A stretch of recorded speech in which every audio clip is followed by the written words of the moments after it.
Welcome back, everybody, to Summer at Kame House. On the lookout. We are here. We're still on the. I guess it's still the Going Merry, technically, huh? Um, as we embark, I think we're just sailing around Kame House. I think it's just You just like taking some laps. Yeah. yeah, just a couple laps for the next couple weeks or so. I would say, halfway through this arc. Is this a good Yeah, thing to say? I think we've gone past the bulk of the madness, the setup, and now we're in the part where the madness is happening. Like now we're here. So of course I'm Meelz. I'm here with LJ, and I'm here with AD. What is up, boys? How's everyone Hey, feeling? listen. Hopefully, by the time y'all hear this, the Yankees would have swept the Orioles. But even if God bless. we don't sweep them, we won the series, and we won a series going into All Star. All Star break. I'll take that as a win. I'll take it as a W. Hey, we've had a bad stretch. We have had a bad month. I'll just take the series win. AD, how's your how are the Braves doing? the Braves are fine. Honestly, we got Marcelo Zuna in the home run derby. Trying This is to true. This is true. see my boy hit some things. Other than the propaganda that will come from me saying that, uh, But but hey, listen, we're here. We're here yeah, nonetheless. we here. I wanted to ask you guys a question before we head into One Piece and stuff. How do you guys feel about the random we're making anime versions of various properties trend that's happening right now? There's an anime Batman. There is an anime something else. They did something else recently that Suicide Squad. That's Suicide on Squad. Yeah. I saw it on HBO Max. I was gonna watch it, but I haven't pressed play yet. There's an anime now. I'm looking at this. I don't know if it's like for play or for true. Anime Rick and Morty.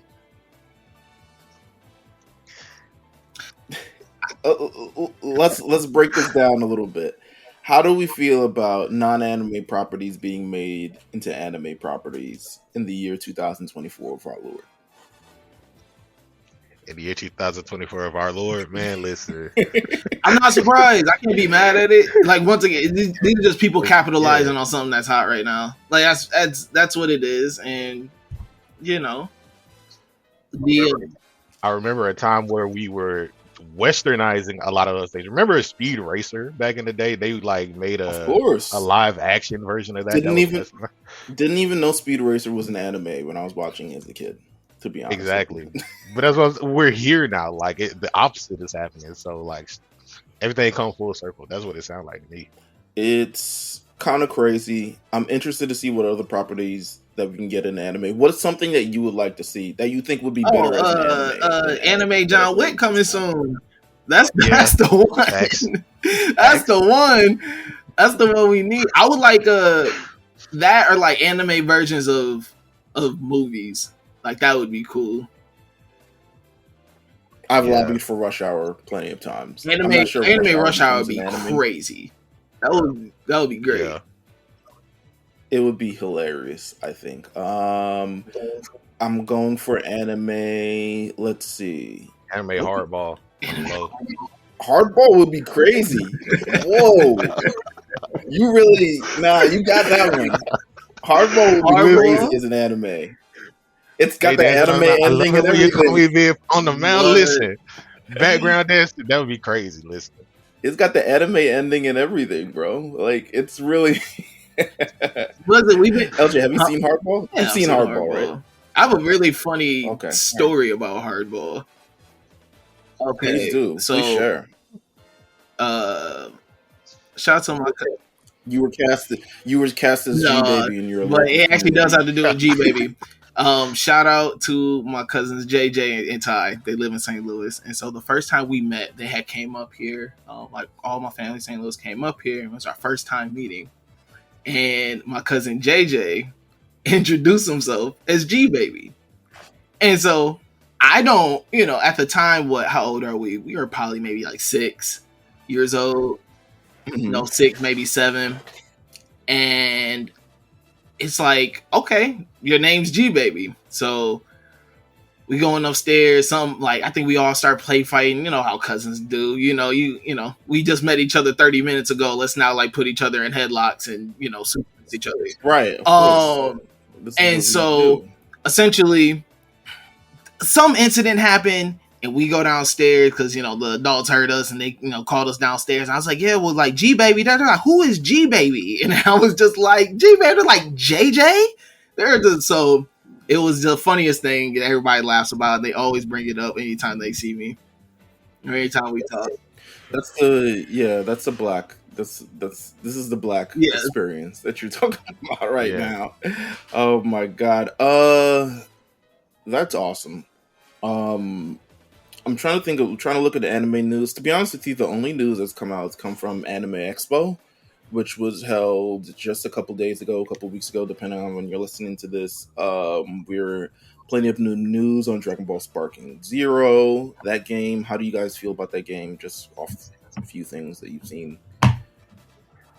Hey, that's going up. Shout out to No, Jay. Jay. We might do I've something. never seen Jay so excited for something in my life. Listen, Yeah. Jay ready to jump off a cliff for it. I'm like, hey, it looks pretty good. We got new trailer for Blue Box. They got new. They announced Dr. Stone's final season. It's gonna be on Crunchyroll, as if it was gonna be on anything else. I mean, it might have been on Netflix. I guess I don't know. Season 2 of Blue Lock. Season 3, final season of Fire Force. Fire Force. R.I.P. I don't know what to say. Wrap it up. Hang it up. Flat screen. Like it's a wrap. I'm not into it. Part 3 of Bleach 1,000-Year Blood War, which apparently is going 1,000 years the way this is fucking airing. I'm not caught up on Bleach, nor I'm not sure when I will be. Is this like is 1,000-Year Blood War really this long? It's not that it's long. In fact, the manga cut out a lot of stuff. Like it was rushed. So they're taking their time with this to like flesh out the key details for the ending. Because this is the finale. This is the final arc. So okay, all right. They getting their Attack on Titan on. I feel them. Rurouni Kenshin anime. It's returning. So shout out to the Rurouni Kenshin people. Let's see what else is coming. Demon Slayer movie. We were right. We were on the nose. Like our minds. Like how did we guess that there was going to be movies that are coming out? And the final episode was fucking fire, by the way. In case you haven't seen it. Let's see. Dandadan. Again. Force of Nature. Expected to come out. Netflix. What else? My Hero Academia movie, October 11th in the United States. Go see it or don't. I don't know. it'll be there for you if you need it. Whatever. It's not really. I'm not thrilled about the movie, so it is what it is. I've never seen something take a nosedive so crazy off the first movie. That first movie, a classic. That first movie is so good. It's like, to me, the movies line up with like the popularity of the series, but then it also lines up with the fact that like way more cooler stuff is happening in the actual anime. So it's like, do you really want this break to go on this like adventure, this 2-hour or 90-minute adventure for something that we're not fully sure of? Who knows? They're just what ifs at the end of the day. They really are. They're canon because then a character will show up in the fucking anime or something, like or the manga. Depending on what you watch. Oh, it's almost done too. The manga's almost done. I'm scared for Shonen Jump. I don't know what's gonna fucking happen. To me, particularly with Shonen Jump, with My Hero Academia ending, but we are here, and Jujutsu Kaisen being so like frivolously kind of like put together and thrown together and shit happening and all this other stuff like that. So who knows? That might be it for anime news. Is there anything anyone has on their mind, their heart, their spirit to talk about before we get into One Piece? Yeah, I got nothing. Listen, I'm just ready for Lazarus. Or Lazarus. My bad. I said that one. Oh yeah. I'm ready for that. We're definitely. I can't wait. I hope I can't wait for whatever sneak peek trailer thing they're showing at San Diego Comic-Con. Ooh, yeah. We need to head to those cons. Yeah. The cons were the cons that we've been accepted to. Hopefully they got some. Hopefully they got some heat, as they would say. You know what I'm saying? They got vibes. We're gonna. We got vibes. We got vibes. We got vibes. We got vibes and. Yeah, we got vibes and heat. You know, vibes. That's all we got, baby. Hey, listen, sometimes you gotta coast off of. Go ahead. Finish what you're saying. We're back. By the way. Finish what you're saying. I wasn't paying attention. I saw that you had pressed start. I said 3. I was like, oh shit. And I was like, I was brain. It is what it is. All right. We're back. We're back to continue our One Piece adventure through the Water 7 saga, and we're currently at the Enies Lobby Arc. Well, we're finishing up Water 7. Like this is like last part of Water 7, and then we're heading into Enies Lobby Arc. But to me, I'll be honest with you. So last night I was doing the rundown for this entire thing, so we have notes to be able to talk about and all this other stuff like that. I can tell that I'm interested in what's going on because I'd started at like 8 o'clock last night, putting notes together. I bought food and everything. And it was 10 o'clock after. I didn't get to touch my food until 10 o'clock because I was deep diving in the fandom and I was looking in like all these other things like, oh my God, what's the Void Century? What's all this other stuff like that? I heard about Dr. Vegapunk and all this other shit like that. Like I was legitimately interested looking through stuff. So I will say that I feel like this arc has really the one that had the strongest hold on me since. Do you feel like thus far this Enies Lobby arc is the strongest one in the anime? And if so, why? Like where we're at, like currently up to this point, is it the best? Or overall, yes. You're saying? No. I'm saying currently up to this point is it the best? For sure. Yeah. Like I said in the first episode, like low key, Water 7 is the best place to start the anime. Like I agree. Like the only problem is you don't see the development that gets. I was like, read it. Hey, you can crank. Hey, listen, you can read that whole first part. The first part's a really fun and good read. I think it reads easily. Like you're able to kind of get through it. It doesn't take too much like brain power. I think though, if you're really watching the anime, especially watching the anime from start, like you don't. I don't know. I feel that you don't miss too much though. Alabasta might. You know what? No, Skypiea too. Yeah, because Skypiea that's always gonna be bottom tier for me. Alabasta is always that's a mid tier one. Ooh. AD is like squirming. He's like, "Fuck you." It's not even that. It's just like. Because as you know, as I'm rolling in my mind, like everything that happens, but like also it's the details and nuances of like, okay, how did the Mary get this fucked up anyway to the point where we even got to Water 7? You know, these niggas flew in the sky. They had Robin reading the poneglyphs and everything like that. That's one of the things that we're going to talk about later on during her backstory, right? Or whatever. But like, you know. As I say, just read it. Read all that. Read all that first section. Yeah. Read all the way until Skypiea. It's such an easy read. You breeze. Or, so they're coming out with this new series called The One Piece. How do you feel like if you had an idea how to condense everything leading up to this arc, how would you condense it for The One Piece? Because that's what The One Piece is essentially supposed to be, hey, we know we got 1,000+ episodes for you to watch. We don't really want you to do that. We want it to be more digestible. We're going to give you some new, fresh animation. We're going to probably keep the same voice actors, to be honest with you. But we're going to make it more condensed. Like, where does beyond the filler of the series, like, I think by modern anime, my thing is like this is going by One Piece still kind of goes under the format of kind of like 2000s anime terms, maybe late 90s anime terms, where there's a lot of exposition, there's filler, there's a lot of episodes building up to kind of this one thing.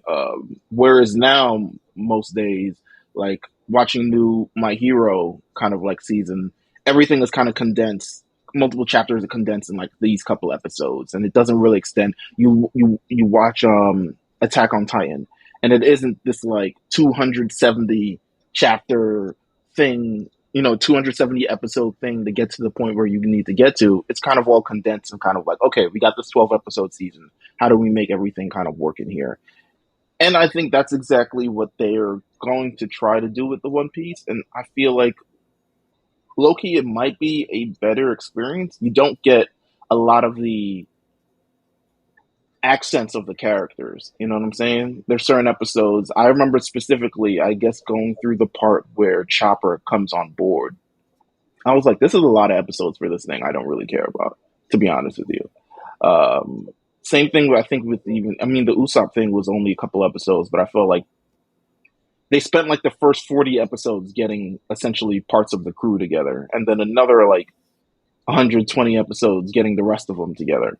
And now we're kind of here, and probably the part where I feel like the world has meant so much more now when you look at Enies Lobby, when you talk about the world government, when you talk about what the world government is hiding, and kind of everything that we're going through on this, going through in this Enies Lobby arc. Let's talk about the road to Enies Lobby, because they are on the rocket, man. They're heading towards Enies Lobby. I believe the first boat, the Uncle Tom, The puffing Tom. the Puffing Tom, has already made it to Enies Lobby. We see a couple interesting things on this thing, and one is the debut of Sniper King, the GOAT, the amazing thing. What are your thoughts on Sniper King, the alter ego of this man, as we head toward this Enies Lobby adventure? It's like what is it? It's like the Zenitsu thing. It's like that nigga only type when he's sleeping. Yeah.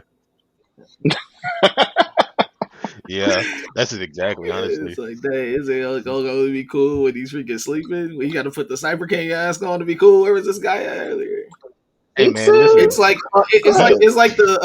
the scene in Big Daddy where he was like, the glasses make you invisible.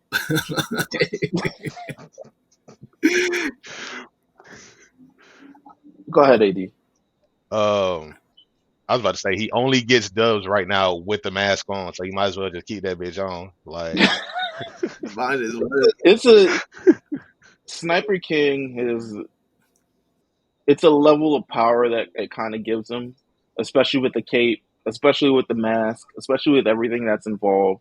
I'm kind of feeling it because it's this way to incorporate Usopp into the series while still keeping the level of like, oh, okay, he's still not there with the series. And then it's also like funny, like. But I will say, like, it was the theme song. like, the fact that they hit the theme song so many times is crazy. The theme song was. I but I was gonna say, because you have Sanji right there telling him, Frankie, and everybody else over the phone, like, yo, this is the situation. I'm happy that we got to this. Robin wanted you to escape as well, nigga. So like, jump your ass on board. And he's like, sorry, I can't even do it. And then he had to go and pull the mask out. Like, come on, man. But it's proof that he still loves his crew. It's a cool way. Like you said, it's a cool way to incorporate him without actually having him there. It's just like, you wouldn't have been kicked off the team in the first place if you was doing this. you would have never lost your spot on the team if you was doing this from the jump. This is true, but I think it's more so like now. I'm not sure what happens with Usopp after this arc because I haven't watched anything post Enies Lobby. I'm not sure if he's like a better team member now. He's more bearable. He's way more bearable. He still has the stench of bitch on him, but he's more tolerable.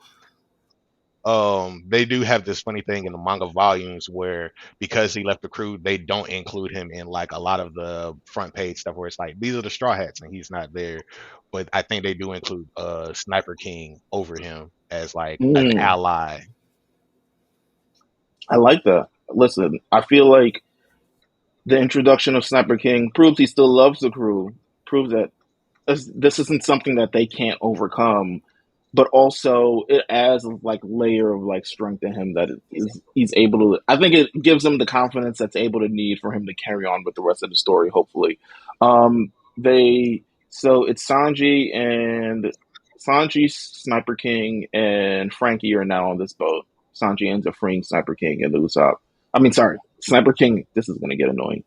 Freeing Usopp and Frankie. Um, they fight Wands, who uses his martial arts style using ramen kenpa. He fights with ramen. You can't eat at Um, everybody's crib. listen, it makes me want ramen. You have Nero, who is the newest agent of CP9, who barely got anything interesting. He got no burn. He ain't get He got no. one. He ain't learned. He ain't learned any of the 6 techniques Oh no, that was the properly. thing he did. He learned 4 of them, so He he ain't just learned 6. He ain't He got ain't all yeah. learned six 6 of of the them. techniques. You ain't got 6. I don't know what to say. Like learn 4. 4 ain't 6. You know what I'm saying? You're not fully CP9 if you don't know all 6. You know what I'm saying? So he gets offed by Lucci at some point. Just because I feel like Lucci's like I didn't even really want. I didn't even want anyone new He anyway. was like Um, his application kind of slid through. I'm sure there's some nepotism happening there. um, who do I have? Defeats T Bone. Oh, Zorro. So Zoro. they had a bunch of random officers jump on a train, and Frankie breaks the train off. So Right. when Luffy and them are coming into it, they see the broken off part of the train, and Zorro clashes with this man in the middle of the rain. If you want to say clashes, Yeah, Like, he wash. pretty much It's a yeah, wash. he yeah, ends them very yeah. quickly. It's a I yeah. told you, man. This Uh, whole first part from here all the way to when they finally run into the real CP guys. This is Yeah. nothing but I told Meelz this is nothing but like in Pokemon, like before you go to the next gym, you just kind of just going around just trying to get your XP up. Like that's all this is. It this was is really true. like that for Luffy, Zoro, and Sanji. They Like just get this they're just getting entire their XP section up. was just like That's like it. No, it's a fact. I think Also, this is the last time we ever see Sanji use his hands in a fight. yes. That was the one of my questions. You see him use knives. So do you think he's a better swordsman than Zoro? If he actually like used them in his hand? hell No, no, he's bro. dying. What? I'm just saying. I mean, nah, I wouldn't say swordsman. Just because you're good with knives, you a good chef. You know what I'm Yeah, saying? Um, I'm good with would you trust a knives. chef? I would never go to someone who actually. I ain't gonna run up on someone who actually practices with swords and be like, "Nah, I can take this person down." Yeah, I can take this Have you one. I seen? dice the hell Have out you? of some lamb beef, Have you bro. listen, bro? Have you seen FK too? Like, come on, bro. She's not. I'm not running up on her. This is true. Listen, nah, not at She all. too nice with the sword Um, play. Lupe, I'm not running up on Lupe. nah, come on, man. He got the power of hip hop, bro. Listen, Like, power of hip hop imbued in his sword. Uh, Sniper King attempts to coerce Robin into going back. She's like, "Come on, hurry the fuck up! Like, come on! Like, I'm trying to free you. Like, we can. This can actually end right now. Like, the arc ends right here if you just go along." But she refuses, no matter what. Eventually, even against her will, he like picks her up and like tries to steal her, and he had some like pretty cool moves, especially against the CP9. He can smoke bomb. Uh, they try to escape. They try to do everything like that, but Robin does not want to go, even to the point where she uses her devil fruit powers to like get your hands off me. In the words of Denzel, get your motherfucking hands off me. Uh, and yeah, she just essentially it's She a had war flashbacks. They started talking about the power of the Buster Call and everything. And, you know, don't don't try it because we will send this out to her. And then she just started seeing red, like breathing hard, start sweating, like everybody's like, what the fuck is this? Like what's up with Robin? I ain't never seen her this nervous about some PTSD. You know, Right. What's the buster call? You know what I'm saying? Then Blue Note shows up. The Blue Note shit is crazy. The door fruit is fucking nuts. Like the fact that he can just show up and make doors and anything. I mean, I'm not sure how much of a great power that is. I'm not sure if in my hero he would be a great hero. I mean, he'd be a great support hero. Good support You know what I'm hero. saying? yeah. Yeah. You know Wait, what I'm does it have saying? It would have been good for the infiltration. Like, you know, when they were That's what I'm infiltrating the saying. he could hospital. be? Yeah, Like, he could be. I think he fits on CP9. He's a good spy. That's a good spy. You know, that's a Ooh, good you're spy. right. Devil Fruit. He would have been a great spy hero. He unknown espionage. Listen, him and Could have Hawks. worked with Him and Hawks would have worked super yeah, that's some together. listen, that's what I was about to say. Like it's crazy. Um but Bluno pretty much lays out Sanji and Sniper King. Robin goes back. They're left kind of alone. They meet up with the crew as we all head towards the arrival of Enies Lobby. Now the getting into actual Enies Lobby itself, to me, a lot of things happen. I mean, we're gonna speed run through this episode because to be honest with you, the crux of this, the real meat of this, the real part where I have questions is Robin's backstory. So, as we arrived at Ennis Lobby, first of all, they have a plan. They said, listen, Frankie family says, give us 5 minutes. We're going to run up in there. We're going to check the temperature. We're going to scope the scenery out. You know what I'm saying? We're going to do all that stuff. And then you guys roll in. Luffy doesn't listen to none of that shit. them niggas look left and he is not there. He jumped off the train onto the gate, leaped over the gate, and says, "Where's Robin?" And I'm just like, to be honest with you, it's the most fire fucking action scene. I felt like legitimately when he shows up and essentially goes 1 on 20,000. To me, I think in terms of making Luffy a cool character, albeit with I was going to say a word that I shouldn't have said, albeit stupid. Um, but he makes it a very cool character nonetheless. I was going to say crazy word. Um, but then I saw the red light is rolling. But albeit stupid character, he looks incredibly cool. Uh, let's talk And about we got a couple of the best moments as they arrive on Ennis Lobby. Let's talk about CP9. It's been 5 years since all members of CP9 have been together. They're meeting up with Spondum. They're meeting up with everybody else. Um, I would love a job where I don't have to see my coworkers frequently. Just let me show up. If I'm working and I'm doing stuff, just let me roll. You know what I'm saying? Let me handle my side quests. Let me handle my businesses. Um, they introduce a power level system once all members are in the room. God, Talk about this this. was this is the dumbest thing. I ain't even because gonna hold you. it never gets reintroduced after this Yeah. ever. And it's just this one character that even talks about it. It Like never get he's introduced after this. It was so whack.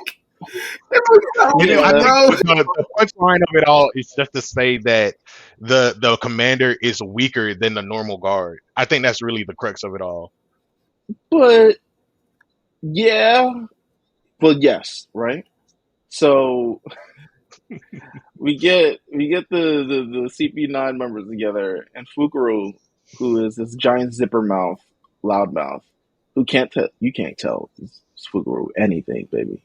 You don't snitch on Jabra getting Jabra getting He stood got up by done. Catherine. He got done by Catherine. I was like, not Catherine. She looked mad whack. Um, he's like willingly admits he can't even lie to himself. You know what I'm saying? He can't even keep it himself. He's like they had an assassination attempt and then they had to kill more people because Fukuro was going around the city telling people about the assassination attempt that they were going to do. I don't know how he got in CP9, but he's in CP9 nonetheless. Maybe the zipper mouth is he's got a lot of great powers. We'll find that out soon. Um, Nonetheless, we are here. They introduced this power system. Let's go through it.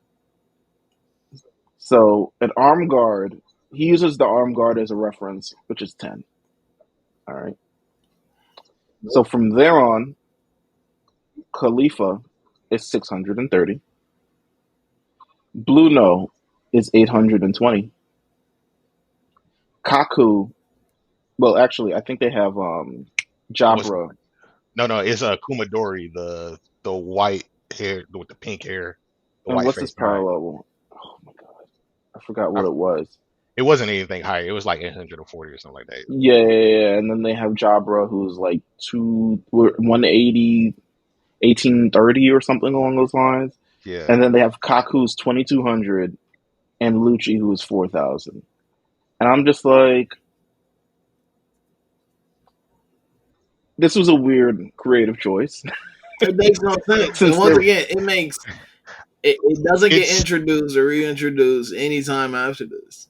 No one ever talks about the power only level. two things are for it is like I said, because Fandom is a 9, so he's weaker than a normal guard. That's one of the punchlines. But yes. also it's just like to rank what straw hats will be fighting what people. Or like But who Well, we will but don't fight have who. no also power too, level for no we fucking kind straw of hats. also too, you kind of know who's fighting who.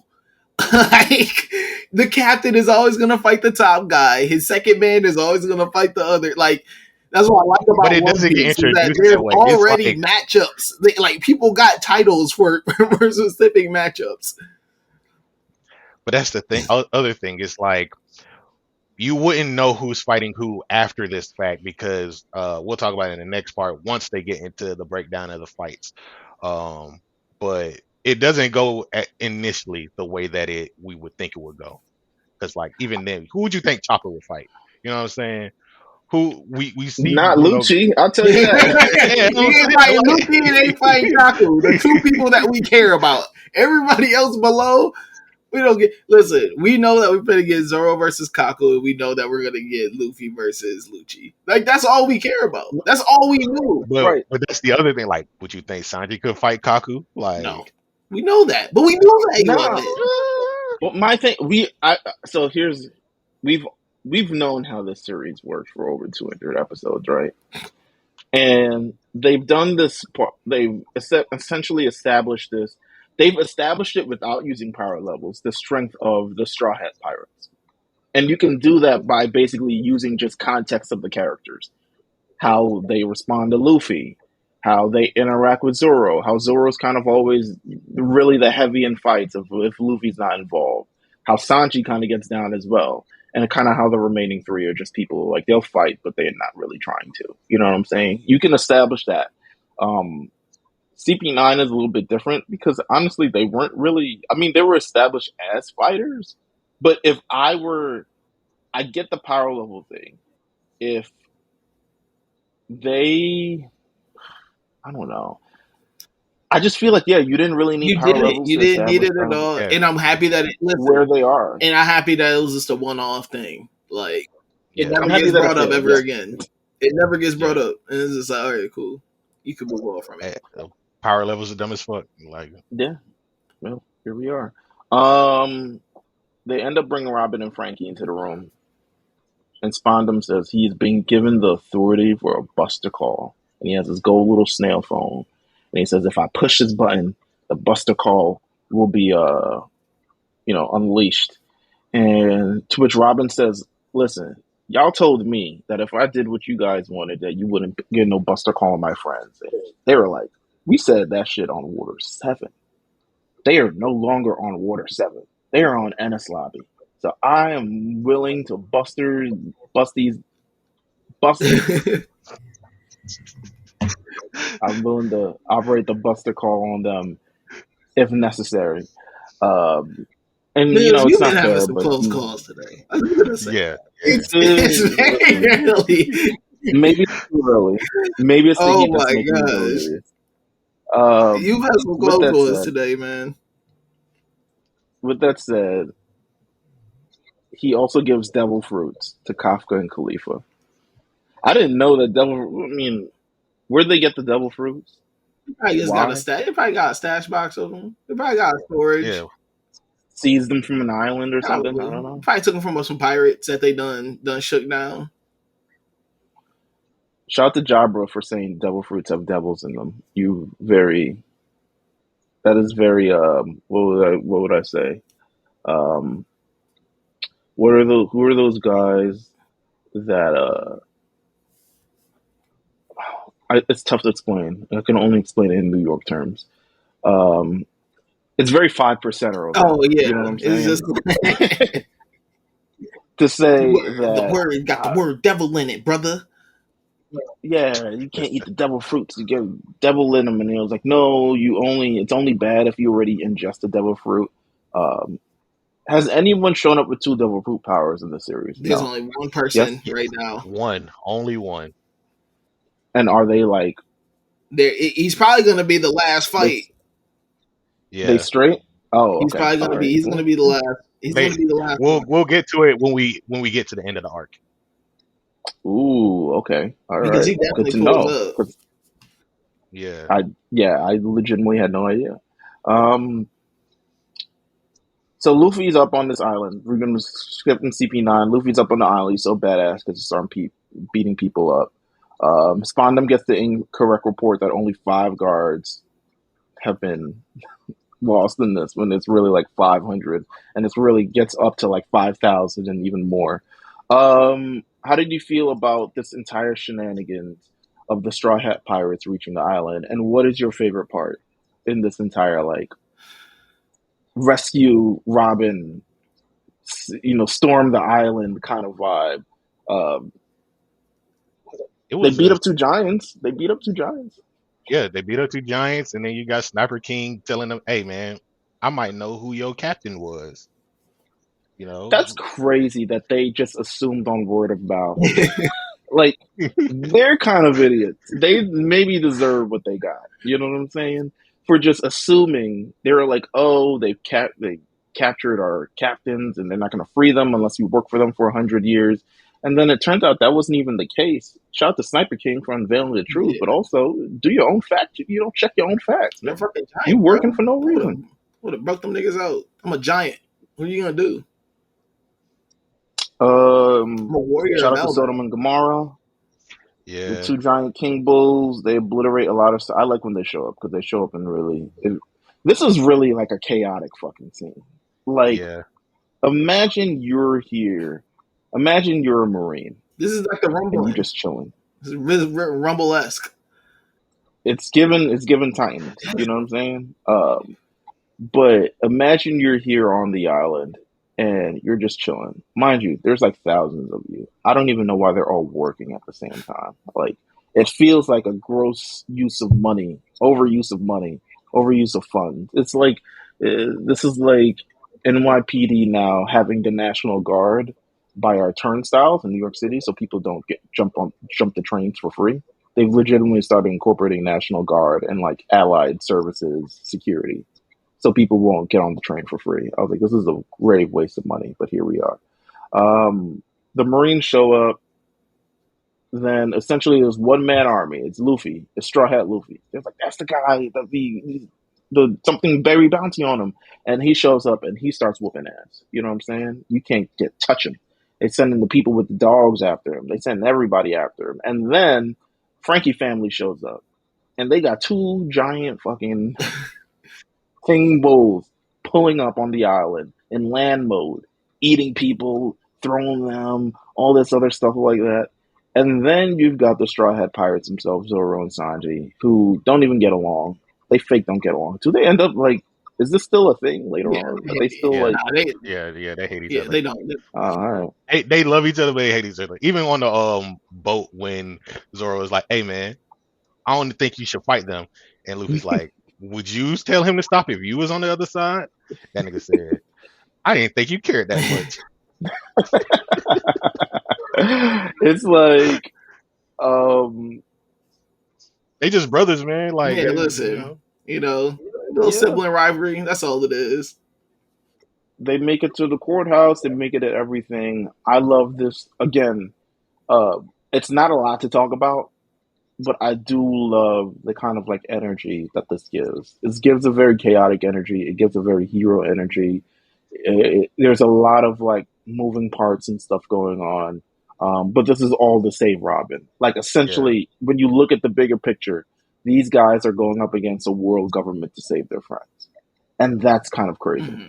and this is like the first time that this ever really like happened, like in the story where Luffy himself is fighting hundreds of thousands of people, like Hmm. because usually they'll just run from the Marines, like, oh shit, we can't take them. We got another mission going on right now. But in order to save someone, they're like, no, fuck that. We got to take this head on. Like But I like it I'm though running through because it really everybody. does establish once again the theme of this. So they're kind of just like, man, fuck the world government, and obviously that's been their motto from the jump. But it just shows how far they're willing to go for their own crew and for their own people. So I think during this moment, seeing them just charge full in, you know, saying like, listen, we're gonna take everybody out. We don't care. Obviously, you get other people rallied in on your mission. You mess around, recruit two giants that you just beat up that come. Hey man, Listen, come on it now. becomes it becomes more of a mission statement. Once again, an overarching theme of this entire part of just like, hey, we'll go through any wits ends. I don't care who we have to go against. It's my crew versus everybody. Right, Mhm. we'll do this for our Yeah, friends. At the end of the day, that's really kind of at least thus far in the kind of story, the Luffy going to any lengths to save its friends, and actually that comes up in the next part that I want to talk about, because he does reach the courtyard. It's Bluno who really one of the only people who notices them. Bluno shows up with the door fruit, um, pulls up, and we get Bluno versus Luffy. Um, let's talk about this because it's the introduction of Gear 2. I think it. 80, talk about it. Well, I was gonna say, well, first when we get introduced to him fighting, CP9 back at Water 7 or whatever, he really couldn't touch them. And we kind of use Bluno as a sort of scapegoat for him taking on people's attacks using his Tekai iron body to, Hmm. see he would flinch depending on who would actually hit him. So like I think at one point Sanji hit him a little bit too hard and he flinched a little bit. I think Luffy hit him at a good point and he flinched a little bit. But now it's at this point when he learned, he was able to observe all of CP9's techniques. He was able to observe even Aokiji. He brings up Aokiji and he notices how strong all of these different people are. So he has to take an idea of how to enhance himself in a certain way to get his power. And that's when we get into him introducing Gear Second.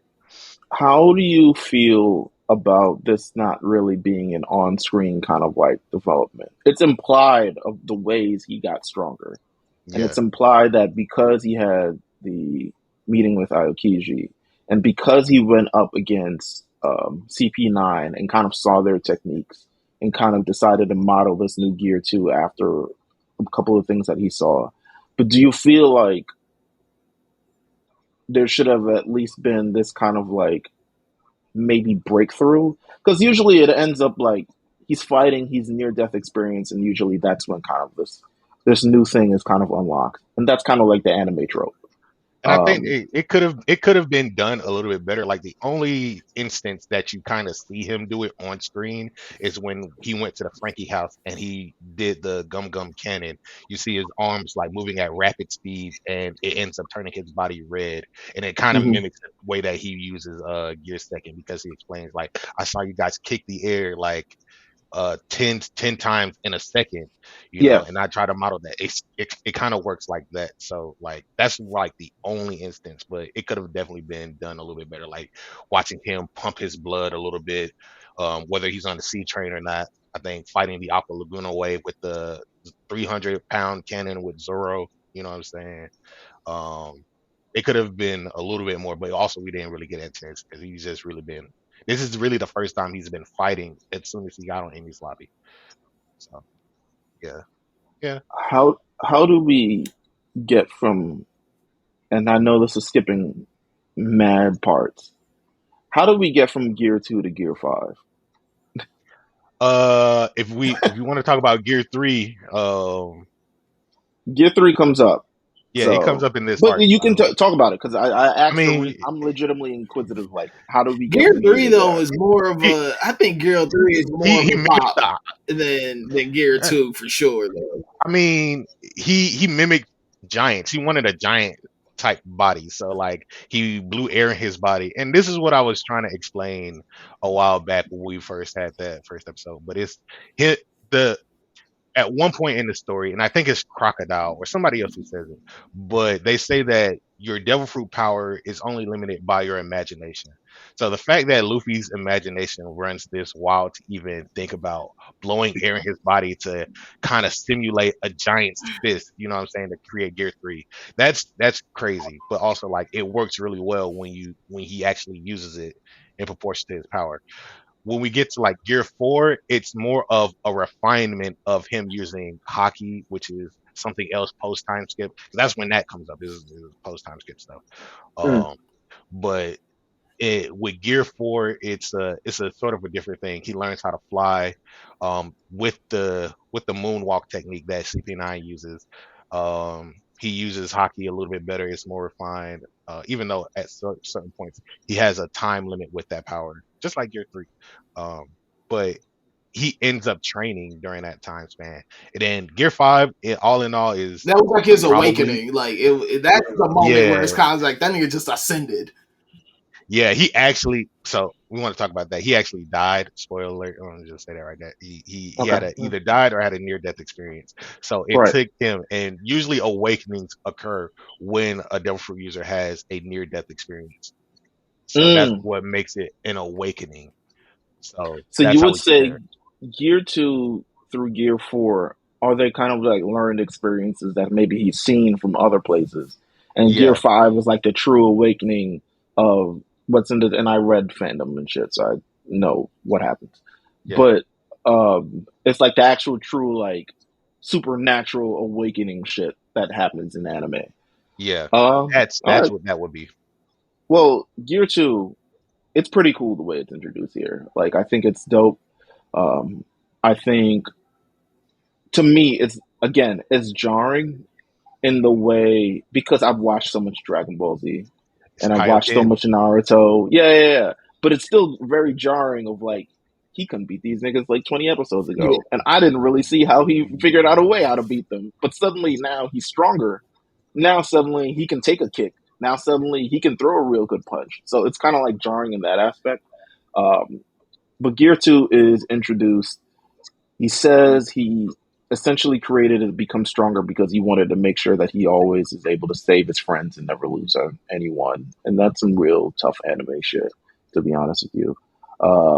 Blue Note tries to use doors and all types of techniques that he has, but is unable to go up against Luffy. Luffy uses the jet bazooka, while Blue Note tries to use Iron Body, but it isn't enough, and Bluto eventually falls. And that's the first CP9 member that's taken down.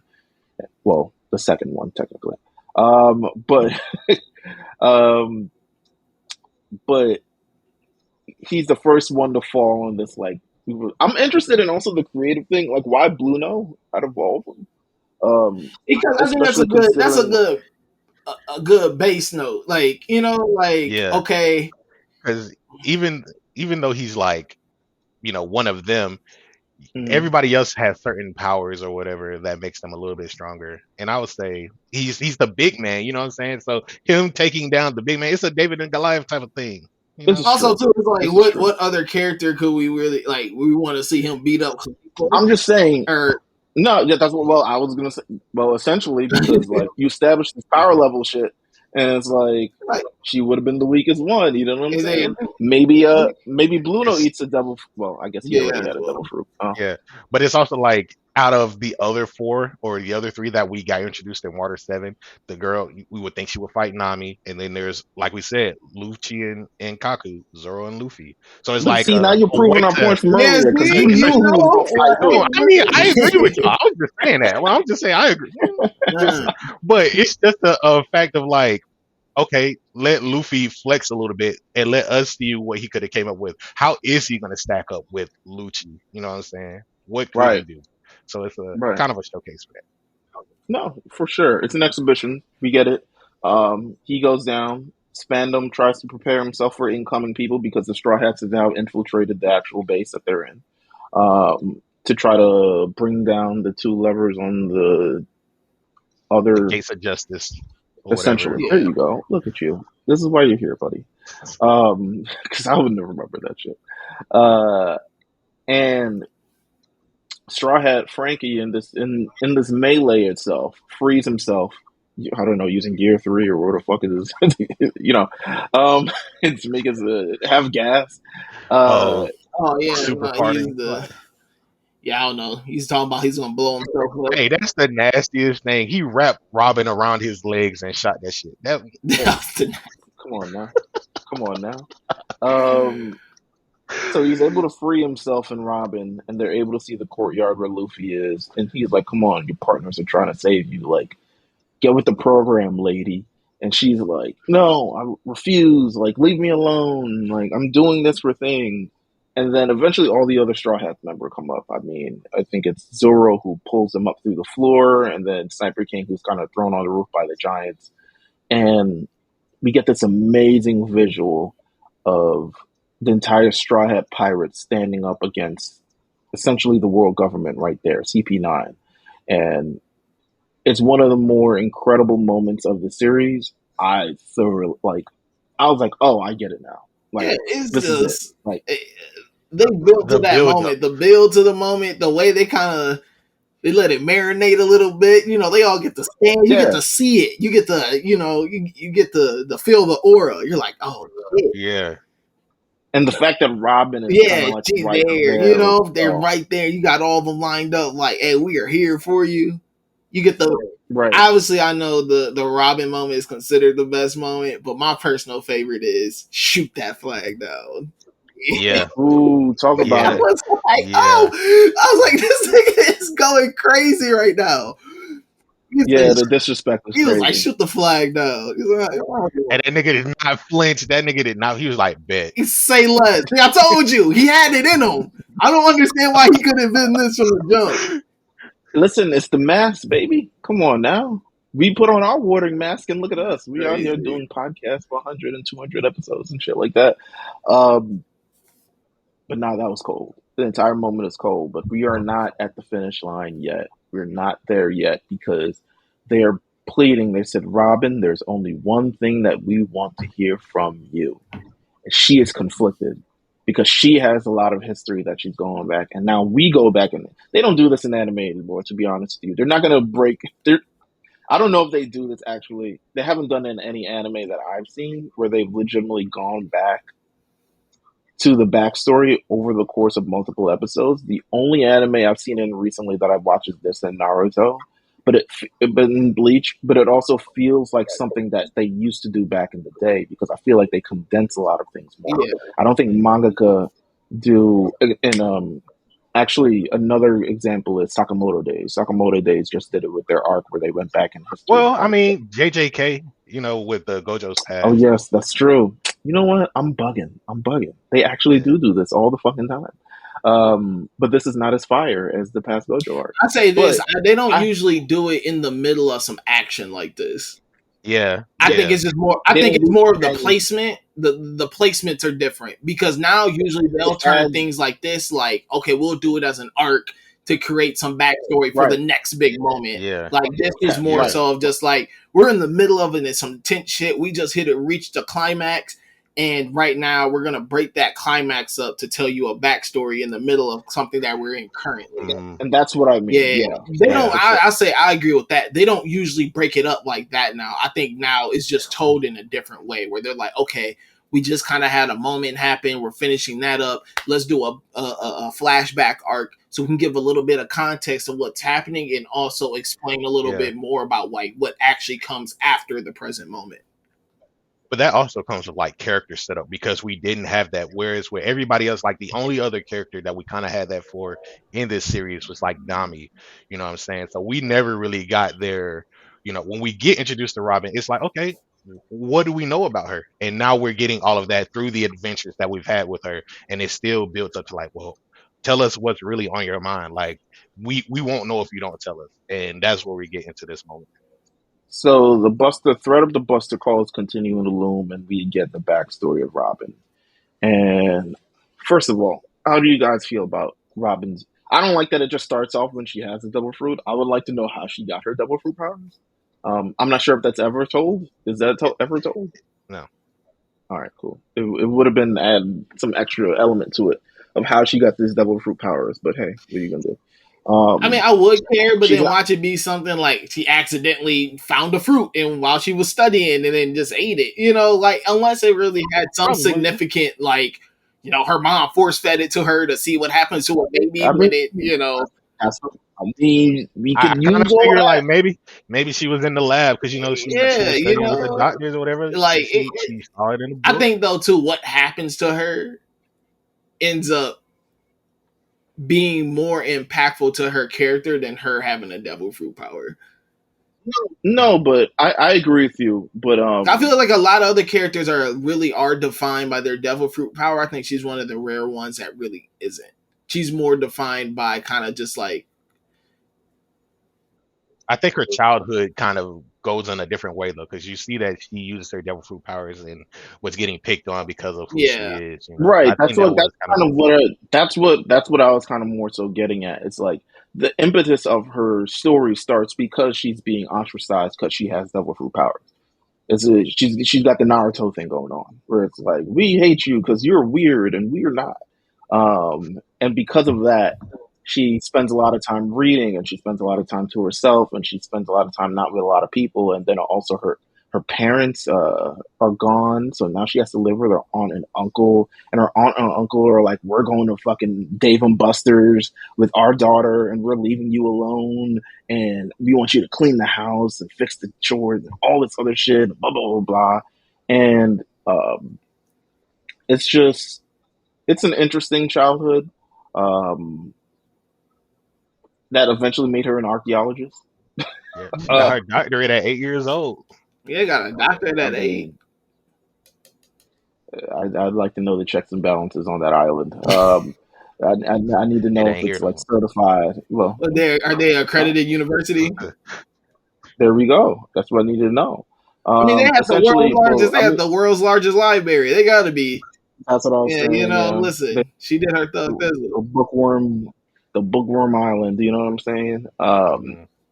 Eventually she becomes a horror archaeologist, and she's celebrated by Mr. Was it Dr. Clover? Over. Yeah. I will Yeah, say the latest chapter at the time of this recording just came out. We get his full name and it's Cloud D Clover. So he's also a Cloudy member. Clover. Yeah, Shout he's out to also a that. D member. So All right, The look at Kurt that. Cobain one has been the best thing on the internet right now.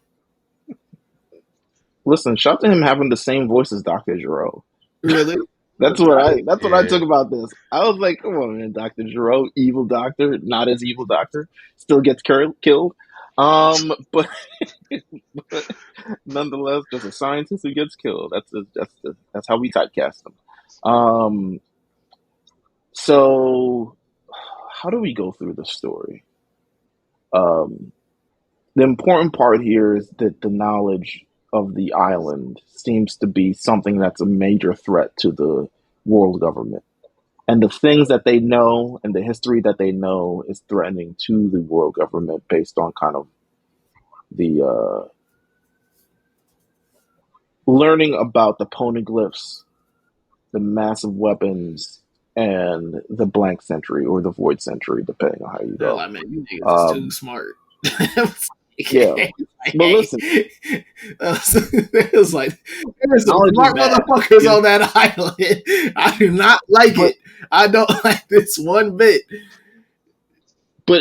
it shows you even in a sense, right? Like the world government depicts these people who have knowledge, who worked their years and lives and centuries and have passed these stories down and passed the knowledge down, and they paint them as monsters immediately. They're like, oh, you're trying to learn about the poneglyphs so they can use I forgot what it's called The verbatim, the ancient weapon? weapons.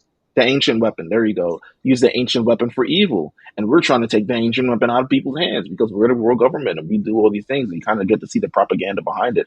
Um, where Robin comes in is that she learns about the poneglyphs indirectly. She wasn't supposed to because it's illegal in essentially most, but she finds out because she's been spying on them for the entire time. Um, she comes across. Jaguar D. Saul, a deserted vice admiral of the Marines. We don't know that he's a vice admiral until much later on, but he befriends her. He teaches her how to laugh in the midst of all the things that she's going through. And then Robin's mother pulls up. I'm trying to train myself for how to say it. Olivia. I'll just say Olivia. Olivia? Okay, all right. I'm Yeah. going to say Olivia because it's technically like Ovia. Yeah, Ovia. Ovia shows up and she lets everyone know that the world government is coming and they're like, y'all need to leave. And she's like, we're not. The people on the island are like, we're not fucking leaving. Fuck out of here. World government for what? What are they? Let me see their papers. What are they coming from? And we see Spondim's dad, Spondine, I think. Is it Spondin? Spondine? Spondine. Runs in the family. Shows up and good Lord. All right. I'm trying to figure out what's the best way to piece this story out. 80, help me if you can. So we get into them understanding that the Marines are here. They're trying to do an inspection, quote unquote, but really they're enacting the Buster Call because they know that they just want proof that the O'Hara scholars have been studying the Void Century and they're trying to do all of this stuff. So they just wanted a reason to invade the island and not let anybody leave no matter what. So Right. they meet with Olivia, they capture her for a second and explain all of this to her. It's like, yeah, no, this is, we just want a reason. Like, we weren't gonna let y'all leave anyway. So they have ships lined up around the island for people to leave, to escape to. And they were like, why do we have to leave? And he was like, I'm just here to pass this message on to you. I don't give a fuck what happens after that. Shout out to that. I was like, damn, he means business. I would have left, by the way. Oh yeah, go. We out of there. Yeah. The island, it seems like a bad for business to stay on this island, to be honest with you. But a lot of people don't want to leave because it's their essentially, home, really. Yeah, it's their home. They love what they do, the knowledge that they've come, the stories that they've come across, and the library that they've kind of like crafted through these generations of stories and things of time and time again. How do we get to the part where they show up and then shoot the professor? Oh, they actually did get to just the library. Like, I think they were looking for Saul and they see Saul running through the island to trying to tell what's going on, and it's like, where did this giant come from? Everything really just collapsed all in like 1 second. It was just like, yeah, everything was smooth sailing. Next thing you know, people are outside, the library on fire, everyone, yeah, they blew up the library. everyone handcuffed and locked down. You got a big giant People running like, trying to save. Like, save the books was crazy. I was like, bro, these books are on fire, and they were like, just throw them in the water. Yeah, you know what I'm saying? Oh man, it was, listen, it was cool for 2 seconds, and the next thing you know, you handcuffed, face down, or got guns pointed at you. Your homegirl you see is a fugitive, and they about to kill her. You got Right. damn. Yeah, they jump her. They jump her. Essentially, bring her back to where everyone's at. And Dr. Clover is essentially like, before you do everything that you want to do, I just want to confirm my suspicions about a lot of things. And he essentially goes on to read the entire kind of like, here's my theory on how everything has happened. And the reason why, he was like, why would he was in his Brian Windhorst bag, you know what I'm saying? He was in his like, why would they put all this information on blocks and not on paper? Maybe it's because they had an enemy that were constantly trying to destroy them over time. Now, what enemy would try to destroy them in this period? It just happens that at the end of the Void Century was where the world government came to be. So why would they? And then they're like, shoot him. he knows too much. He knows too much. Kill him. And they shoot him point blank right there. I was like, God damn, in front of the kid and everything. I told you, like, he is too smart. He was like, he He's like, enact a buster call, destroy everything on the island. So yes, now they're throwing books in the fucking lake and all these other things, and none They of got them want to water necessarily pails. leave. Yeah, they Yeah, just none of them want to leave the island. Um, fucking Saul tries to get. He's like, listen, we need to go. And we learn even the story about how he just thought it was very like unethical what they were doing. He's like, these people aren't trying to hurt anybody. They're just trying to learn more about history. And the world government is like, they know too damn much about history, if you ask me. And Cacao, you know what I'm saying? Now suddenly they're after Saul, you know what I'm saying? Um, Okiji shows up.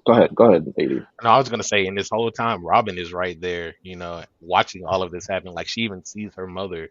Her mother catches out to her, is like, "Robin, I'm glad that you're safe." But I don't think Robin at that time knows that that's her mother.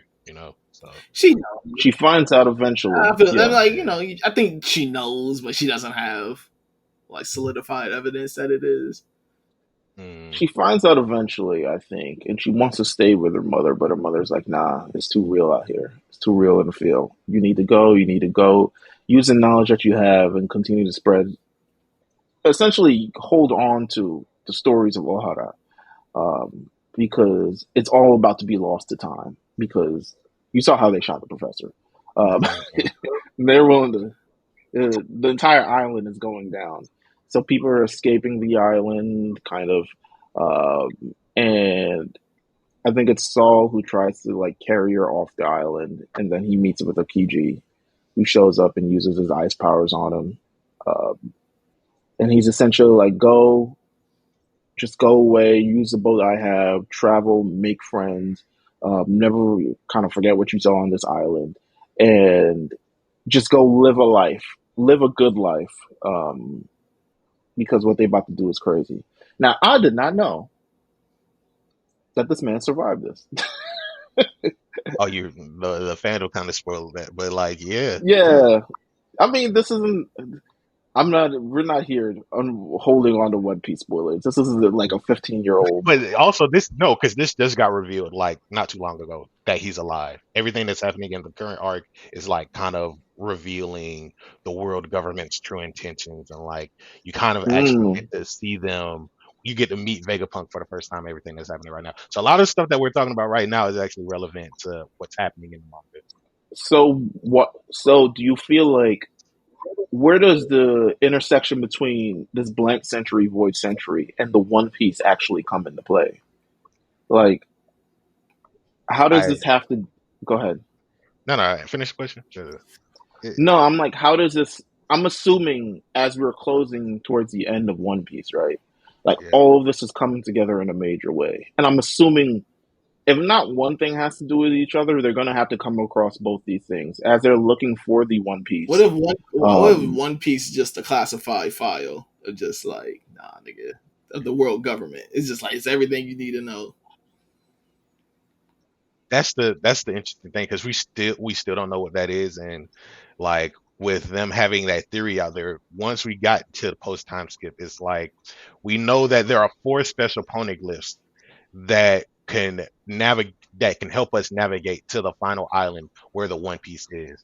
So because of all of these things that were created during the Void Century, that's kind of like the tie-in. Mm, gotcha. Okay. All right. That makes sense. And the only person who saw that was Goldie Rogers. Yeah, well, him Um, and other people who are still alive that were on his crew. okay. All right. Sounds good. Um, Robin escapes. Uh, Saul is dead for the moment, but not really. Um, and the entire island is blown up. And then we see kind of the history of Robin. Robin essentially has to jump from crew to crew, and no matter which crew she goes to, she essentially they're looking for her always. So she brings a level of like danger to every place that she's gone to, and the only one that she hasn't, the ones that have accepted her openly and will ride and die for her instead of like cursing her, uh, is the Straw Hat Pirates. So now we jump back into where we're at now, and she's seen this entire thing, and she's remembering Saul's words, and it's all in her head, and she sees how deep and how far they're willing to go, pretty much to the end of the sea, to make sure that they get Robin back. And we get one of the most epic moments that I've seen in a while. I thought this was like great acting, not even just voice acting, but acting just in general. Where she says, essentially, I want to live. I'm not going to say how she says it because I kind of do, but I don't want to. You already said it like the first time. I want to live. But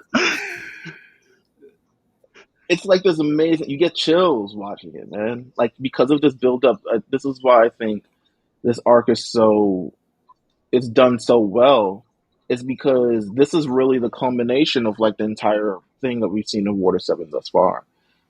We've seen Robin before even Water 7. She's essentially like, she's part of the crew. They don't really trust her, but she's like ingratiated herself part of the crew, but she's still kind of distant because she knows at the end of the day, the same thing that happened where she was in other crews could very well happen in this crew.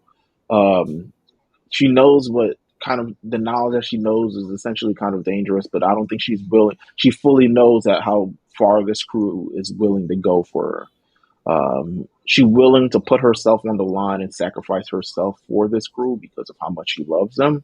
And she doesn't really want them to do it back. And they take on the world government for her, and she still continues to push them away because she's like, this is what I want you guys to continue to live your dreams the way you guys want to live them, and you don't need me to be able to do this. But it's for them showing up on this island, beating up thousands of soldiers, shooting down the world government flag, standing face to face with her and saying, like, we're willing to accept you no matter what history you have or no matter who you are. It's real. This is like the true crux climax of this arc thus far. Yeah. Like, this is it. This is where everything, now we head towards, like, okay, let's get Robin back. And it's essentially the rescue Robin arc. Is probably, I don't know if they named it that before or whatever, but this is like a good rescue arc, which I feel like every anime essentially has for the most part. Does Dragon Ball Z have a rescue arc? Oh, I don't know. Rescue. Every big three does. yeah. I mean, maybe Girly Junior. I think well, Dragon Ball, I would say, because when King Piccolo killed everybody, they had to, Oh, you're right. So. I guess you had to rescue the island. I don't know.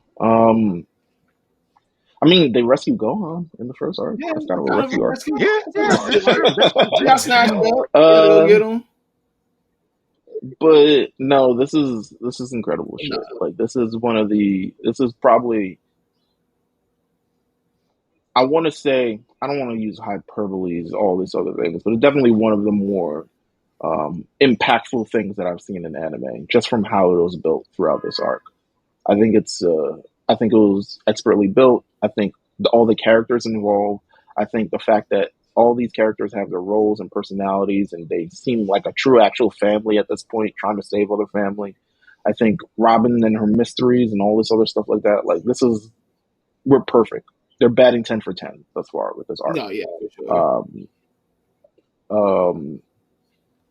And this is where we close things. Next episode, we'll be completing the Enies Lobby Arc somehow. 30 plus episodes of fighting CP9, of escaping, fighting and saving Robin, and we get the conclusion of the battle between them.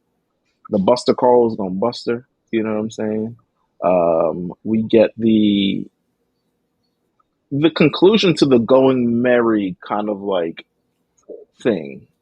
And then also, I mean, you don't need to tell you that crew members, all this other stuff like that. Like, this ends really, really well. So I'm looking forward to talk about how they wrap things up in this arc. I'm looking forward to talk about all the little special stupid powers that CP9 have, Soap Lady and Giraffe Guy, and the other stupid dude and all this other shit like that. Is there any final words about this part of the arc thus far before we head out? It's a great peak moment. Yeah, it's. I feel that it's so satisfying because it feels that you seen her push away, but you kind of see her even during the push away moments, like she's cracking and breaking, and like the strong, the strong look that she tries to have is slowly fading away. And I think that they did such a great job, kind of building up this emotional tension within her that you see, and then you see it come to that climax of her, like I want to, and seeing how obviously I think the the moment of them getting to on top of the courthouse and stuff like that, like we said before, it was a lot of chaos. It was still fun and playful, but it really felt like they were charging towards a goal. And like once you see them charge towards that goal and finally get there, it just you get this satisfactory ending of just like, wow, like we went through all that like together. Like we got her now, and I think everything that happens after is just continuing to keep up that pace. I think we get just some amazing fight sequences next, and I can't wait to talk about them. And I agree. Like, I think the conclusion to all of this is some of the best because you go back and you revisit some things that we haven't really touched on, or maybe some things that they put aside, and you see them come together during this moment. So, yeah, no, I'm excited for that next episode because we really get into some chaos then. It's gonna get crazy. So thank you guys for tuning in. Of course, you can continue to support the Lookout at the Lookout RNC on Twitter and anywhere where you Instagram, all this other stuff like that. Follow us on the Lookout RNC where anywhere you listen to podcasts. And yeah, the ride is it's almost over, but it's a good ride. So make sure you guys stay tuned for more episodes. And yeah, we'll be back in 2 weeks. Peace.